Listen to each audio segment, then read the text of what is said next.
It is my pleasure to welcome back our friend, Dr. Eric Grossman.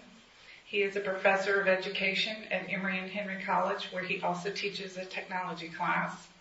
He previously taught high school science for 10 years in Louisville, Kentucky. He lives in Emory with his wife, Robin, and 3 children.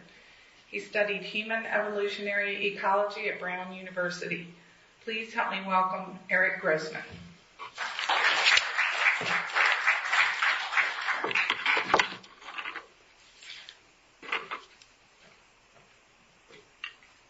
Hi, everybody. I'd say good morning, but I don't know, not so much this morning. Thanks for having me back. And thanks for singing that hymn. Wava had written a couple days ago and asked me for music suggestions.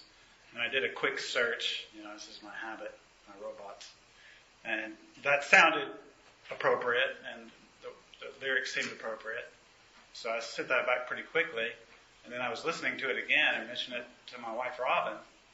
And the significance of it actually became more apparent. It was almost exactly 1 year ago that my grandma Dorothy died at age 98. And she was a longtime musician, forever musician. And she played the piano at the UU Church in Louisville. So on this Sunday, a year ago, we were at the UU Church in Louisville and sang her favorite hymn, which was Spirit of Life. And it just sort of dawned on me, and so I asked Catherine to come help sing that, but I didn't know how important that would be. Now, since it'll be a little while before you have me back again, I'm sure, I thought I would skip straight to the most important thing that I could possibly think to talk about. And I mean that. This was to me, the most compelling thing that I think we should be considering. There's some truths we hold to be self-evident. All men are created equal. They're endowed by their Creator with certain unalienable rights. And among these are, and you know the 3, of course, in our Independence Declaration: life, liberty, and the pursuit of happiness. I would talk about life and happiness, but I'm afraid those have been sort of confounded too deeply for me to even begin to address by technology. We'd end up talking about clones and uploads and things that I really don't think we're prepared to think about. So I'm going to stick with liberty for today. I think we feel more instinctively the need for liberty. And I don't just mean having choices in life. We mean something a little deeper than that. And I think we sort of instinctively attach it to what you have to be moral at all, to act morally. So most, if not all of us, are parents in here.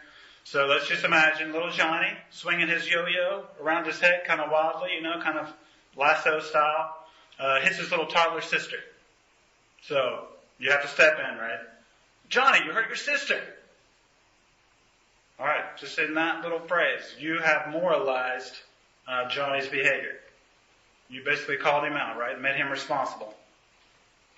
How could you do that? I mean, there was a series of events in a physical world, right? He's playing with his yo-yo. It stops coming back up to him. It's kind of stuck. The little string is stuck. He needs to get it unwound. So he's trying to swing it around and get it unwound. Little Susie is toddling across the floor for her own purposes. There's just a collision of material causes and a procession that are sort of inevitable, perhaps. So what does he say? I didn't mean to. But you're not going to have any of that, are you? You're the parent. Johnny's old enough. He has a prefrontal cortex just for this sort of calculation, right? It can model. Where's the yo-yo going? Where's the sister going? He can change course. He had that liberty.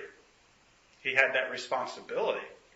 Instinctively, we feel those go together. We use that to induct ourselves into a moral community. Now, we often talk about liberty like it's freedom from tyranny, right?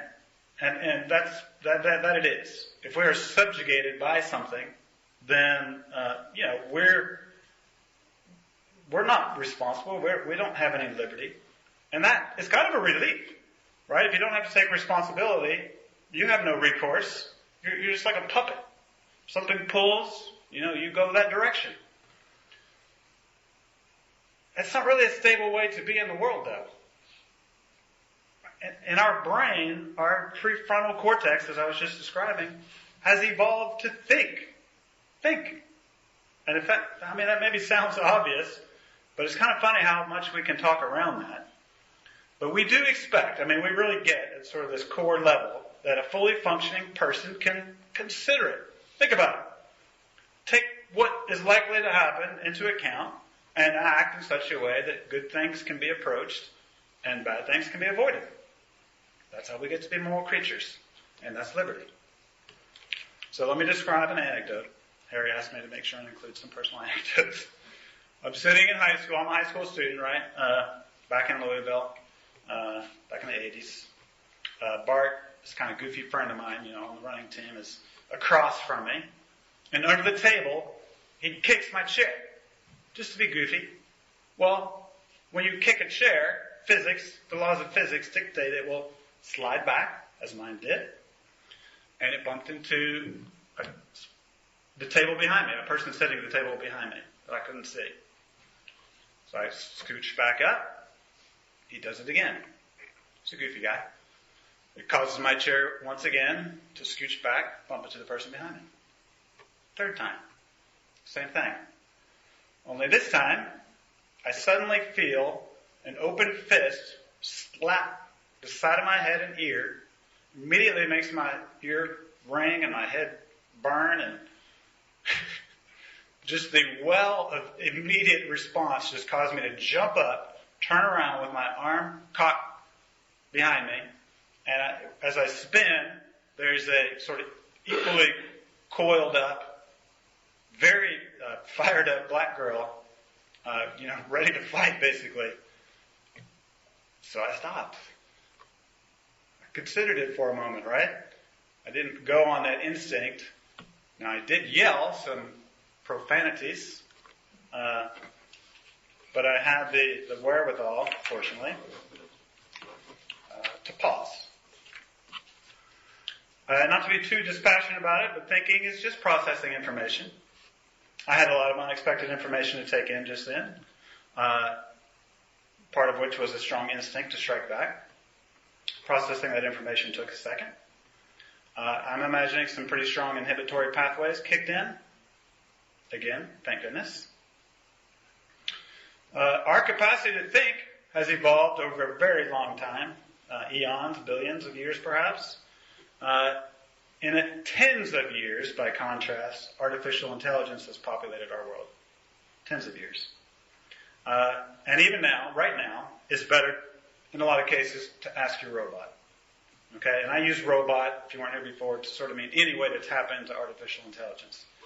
I talked the last time about these games that you can get computers to play, and so it could tell you a move to help you win the game, right? But it's got a lot more important than that already. It's already to the point that there are things you should ask your robot that are life and death. Like, does this scan show a tumor that could grow into a cancer? We are to that point. That is a kind of agency, I want to call it, an ability to take in information and act in a way to approach the good and avoid the bad. That seems something we ought to very much embrace, right? The robots augment our brains. It gives us great power. I use mine all the time. The most obvious one is that I use it for memory, like to write down something I want to remember later. But it goes a lot deeper than that. I started to queue up Google to give me directions. You all probably do that too. So, that seems kind of nice. Sometimes my wife says, well, why don't you just use your brain, to get somewhere? Well, here's the thing. It's kind of gotten a little more important, I think, to use it because, I don't know if you've noticed this, but it will tell you not just the best route in general, but the best route right then. Like it will say, there's a holdup on 81. Go over to Lee Highway. So that sounds pretty nice. This artificial intelligence, my little robot, has sense organs, out in other cars, via their devices that's picking up information. So when one of these robots, one of these GPS devices in somebody else's phone is held up on 81, my robot knows it. So Google Earth, it tells me the fastest route. And I'm free to choose that. And that sounds pretty convenient. But don't forget the responsibility part of the equation. So let's say, I'm on my way to a scheduled meeting. I think it may even mean right now, if not it will soon, that I ought to be using my Google directions to get there. Because pretty soon I won't have that excuse. I didn't mean to get hung up in traffic, right? I could know. I could have known. Just like little Johnny. We tell him to pay attention to what his arms are doing and where Susie's walking. Well, why wouldn't we tell each other to pay attention to what Google tells us about the best route? So I've been a big fan of liberty. I've embraced technological progress that gives all of us more information and more agency. I sort of depended on it here recently when I made a trip across the country and was very grateful. Say 20 years ago, if I wanted to ride my bike across the country, I'd have to get a stack of maps. I'd have to get some huge panniers because I wouldn't know, sort of how long it was going to be until I hit that next service along the route. Well, all I had to do was figure out a way to keep my little device charged, keep the device happy, and I could have a route mapped out on that GPS. I could see how far ahead was the next service, how long it was open. I could even call them and book a place for that night. And that's what I did, 3,000 miles worth. Now, you may have noticed a paradoxical aspect of human nature. I know as a teacher of science, I have. People don't always universally accept or particularly desire better access to better information. Have you noticed this? That seems paradoxical to me. If you ask, is liberty a good thing? Do you want more liberty? Oh yeah, right? All the hands go up. But what if you asked your neighbor to be as attentive as possible to everything they could know reasonably in their environment, and then take that information, kind of wring it out, processing it to output the best possible behavior for them and for their neighbors, including you, right? I'm not talking about superhuman yet kind of information processing. Just that simple sort of, hey, do your best. Do your best. We say that sometimes, do your best. But do we mean that? Because wouldn't that be what it means to take all that information you have access to and kind of process it to the full extent possible to render an action? All right, let me give you a mundane example. I'm sure you've made plans before to meet somebody at a specific time. Have you ever been late? So you arrive late, the person's waiting there for you. Maybe that was inconvenient, maybe even worse than that. I mean, they took care to get there on time. So you say something like, oh, I'm sorry I'm late. The lights, they all turned just at the wrong time. And if you're like me, I'm kind of a fan of liberty. I'm thinking, well, you could account for sort of all the possible fluctuations of, lights, and you could leave in time. That's not me up here, is it? We might have to switch. I think this happened before we have to switch. Is that right, Harry? Sounds like there's. Are you going? Yeah, they just turned that off. It was like the drum beat backing up my talk there. So, you could think through those variables. In other words, it's not beyond anybody's powers, to kind of figure out the most time it would probably take. And, leave in time for that. So, you can see my wife is feeling quite uncomfortable right now. She's recalling this time, one of our very first dates, when, she was pretty late. I was that person who took the care to be there on time. I still do. She still doesn't. And that's an interesting dynamic. I mean, this is not just sort of an intellectual thing or marriage counseling thing. This is kind of a case study in the sort of freedom we care about. So let me, again, give sort of the crux of the problem. I live in a household of 5, as was mentioned there by Karen. And that sounds nice. Sometimes it is. Sometimes I feel they are conspiring to drive me crazy. And I mean, like, clinically. It's a strong claim, but, what else could it be? I left my phone right there. Or I left my keys right there. Go to get them, as I always do. They're not there. Am I crazy? Have I lost my mind? I can't remember very basic things that I do on a regular basis. Or did somebody move it? That's a routine thing. It happens all the time, right? Now, for the most part, the laws of physics are pretty reliable. If I drop a thing, it goes down. Okay, so you would think that I could do the basic calculations to figure out where stuff is. And sure enough, for a single person traveling through the world on time, very soluble problem. Right? We have some engineers in here. Do the calculation and figure it out. Not so soluble when you're maneuvering around while others are also maneuvering around. Right? So swinging the yo-yo, imagining the intersecting path of a sister, you have to account not just for your thoughts, but her thoughts. Maybe she was actually trying to get the yo-yo. She had an idea for how to, unstick it. So let me give it another example. So say I do the calculation, figure my wife and I need to leave at noon. Okay, I mentioned that, she does still run late. So it's about 15 minutes. So I tell her we need to leave at 11:45. So it doesn't take much brain power for her, though, to also realize that I tend to sandbag when I'm giving her times for departing. So she knows I'm going to subtract 15 minutes, so she thinks, if I tell her 11:45, it must actually be noon. So you can sort of see where this is going, right? So I know she knows that I know that she runs late, so I could tell her 11:30 to account for that 15 minutes she runs late, as well as her little adjustment to my adjustment. So you can see how this very quickly gets hopeless. If she takes into my account my move, because she knows that I know that she knows that I know that she runs late, I would have to account for that, and so on, and so on. Now, if you've ever seen Princess Bride, there's a scene in this called The Battle of Wits. And so it's worth Googling. It's worth checking with your robot if not. So the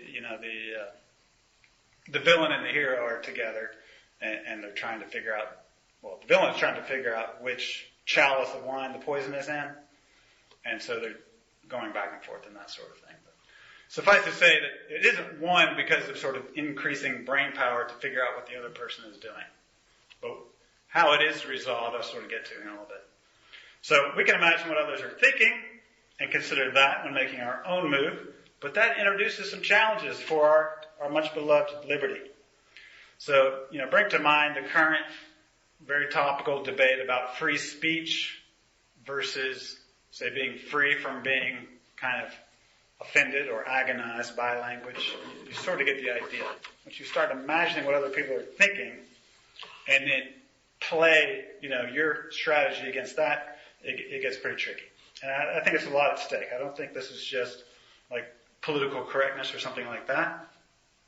Might call it autonomy. Might call it personal freedom, but even that, it just sounds a little too superficial. I'm really talking about something instinctively required, unalienable, right? It's that really basic thing that we think we need for independence. We feel we need. All right, so here's another thought experiment. Try to get your head around this dynamic. So imagine climbing on a mountain, right? A steep, loose rock talus slope. You are behind your older brother, below him, and below you is your little sister. Your older brother sort of is unwittingly knocking loose rocks as he goes, and they come tumbling down towards you. So luckily, your brain is quite well equipped to kind of model that trajectory, figure out how to get out of the way. So, you can adjust. That's good. So your older brother, having kicked the rock loose, could also kind of yell a warning to you. We also have that brain power to take into account the interests of others that we care about, let them know. Again, good thing, right? But here's a trick. Say that you get out of the way, the rock comes past you, and you're aware of your little sister below. And, you might yell out to her also, but what would a younger person do, when warned about when somebody yells at them? You're like, oh, well, they might look up and then get, an even worse facial injury. So you could, in fact, sort of intuit all this in a moment and decide not to yell because she'd be better off kind of getting a grazing blow, instead of turning and facing the rock. So again, that seems pretty darn nice. I want to say that gives you some liberty and responsibility to do that calculation to the best of your ability. That takes a little thinking, right? Am I better to yell to my little sister or just keep quiet so that, the best interest of all the kids is accounted for? And I think we can reasonably do that. But remember, I said, wait a second, more information isn't always desired by everyone. So here's what could have really happened, okay? And I think you could imagine this if you grew up with siblings like I did. I have an older and a younger sibling. So at the start of this hike, you told your little sister to stay the heck at the bottom of the mountain, right? Too dangerous for little girls. You want to be able to hang with your older brother. So she's been warned. She defies you. She follows behind you up that slope. You yell at her to stop multiple times. She won't. So you're like kicking little rocks on purpose down at her. And then you yell, rock! As if just to warn her, you better turn around or you will get hit by rocks. You, in this case, are trying to use her mind against her. She's an information processor like you. You're going to let her sense organs detect there will be rocks coming at her and that she better do what you told her, which is to turn around. That's extortion, as from the reading in Ezekiel. Something we're not really above and haven't been, I think, for human history. So that's not very nice. But again, I think familiar. And you could even rationalize that it's for her own good. Maybe she is too young. So she should stay at the bottom. But you probably still don't like that idea, extorting your little sister. We want to recognize not just our liberty to take into account what others are thinking, but the liberty to ignore information that's being used to extort us. We kind of rally behind that sort of resistance, right? You'll love that little sissy, even as the rocks are hailing down on her from her brother, she just keeps on climbing. The rocks loose by her brother tumble down, some of them bang into her shoulders. One glances off her head, almost knocking her out. She doesn't even consider turning around. She's the stubborn type. Okay? You look down, and there she is, little, cut above her eye, dripping blood into her eye. She looks horrible, but her grimace is frozen into her face, just refuses to back down. You're like, what the hell? What can you do? Are you going to keep making bigger rocks fall on her? No. You're like, come on. You can come with me, and you take her to the top of the mountain. Right? What else could you do?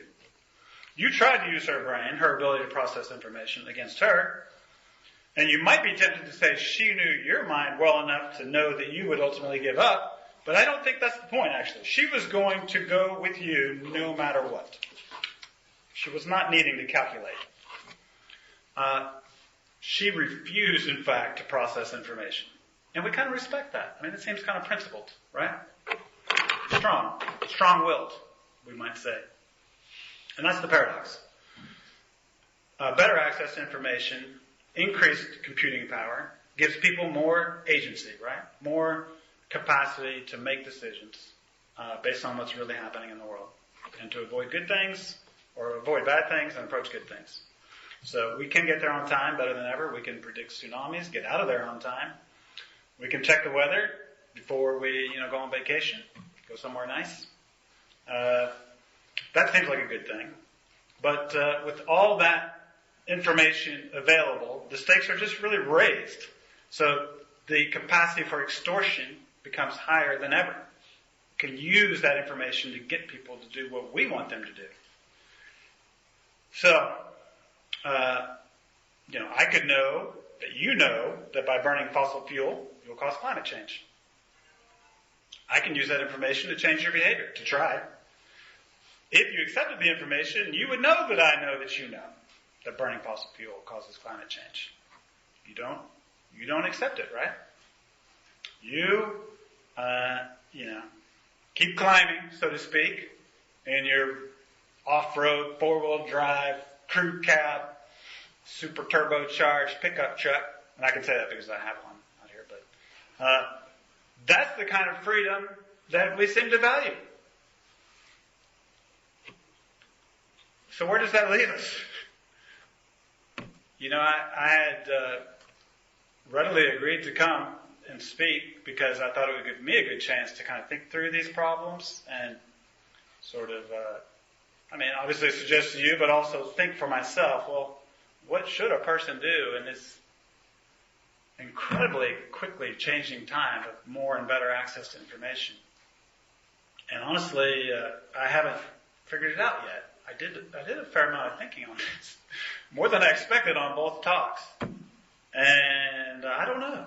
I kind of see us walking ever more, back to the mountain metaphor, sort of sharp razor's edge at the peak.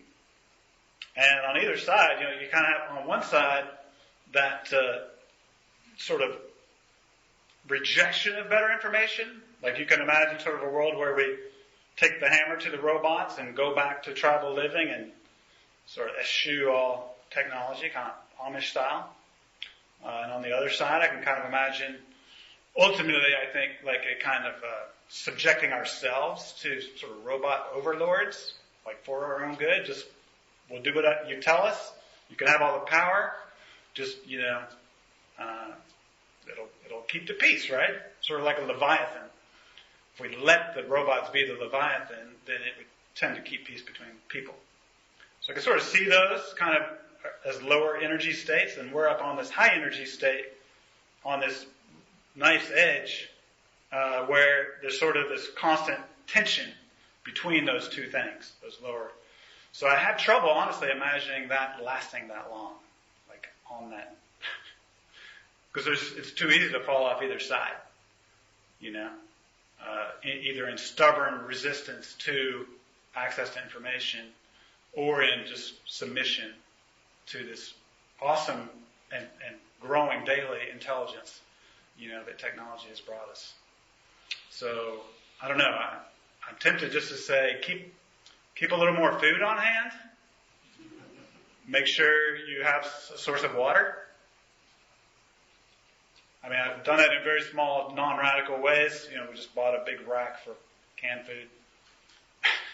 A place with a well in Conrock. That's where I am right now. So I'll leave it at that. Invite any discussion.